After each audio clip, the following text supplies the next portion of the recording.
প্রবল তোপের মুখে পড়ে শেষ পর্যন্ত ক্ষমতাসীন দল ক্ষমতাচ্যুত হয়েছে। ক্ষমতার পালাবদলে দেশের ক্রীড়াঙ্গনের ভবিষ্যৎ নিয়েও তৈরি হয়েছে নানা শঙ্কা।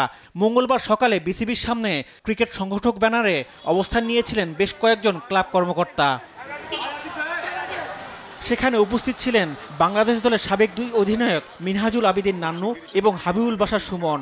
এ সময় নান্নু জানান, দেশের ক্রিকেটকে সুশাসনের মধ্য দিয়ে সামনের দিকে এগিয়ে নিয়ে যেতে সবার সহযোগিতা প্রয়োজন। সুন্দরভাবে সবার সহযোগিতায় ক্রিকেটটাকে আমরা এগিয়ে নেওয়ার জন্য একদম বদ্ধপরিকর। এখানে কোনো দ্বিমত নাই কারণ। তো সুতরাং আমাদের সবার সহযোগিতার দরকার। আমরা ক্রিকেটটাকে ভালো মতো এগিয়ে নিব, এটা আমাদের এখন। বাশার জানান, সব পরিস্থিতি দ্রুতই ঠিক হয়ে যাবে। খুব শীঘ্রই ক্রিকেটাররা অনুশীলনে ফিরবেন বলে আশা করেন তিনি।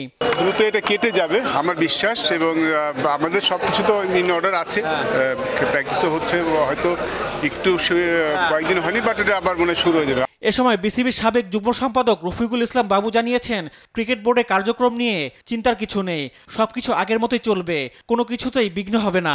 তা আমরা চাই যে এই কাজগুলি যারা এখানে কর্মকর্তা কর্মচারী যারা আছেন তারা যাতে এই কাজের কোনো বিঘ্ন না ঘটায়, এবং এই যে সফরগুলি আছে এই সফরগুলি যাতে সঠিক এবং সময় মতো হয় সেটার দিকেও যাতে তারা খেয়াল রাখে। চলতি মাসেই বাংলাদেশ এ দল ও বাংলাদেশ জাতীয় দলের পাকিস্তান সফরের কথা রয়েছে।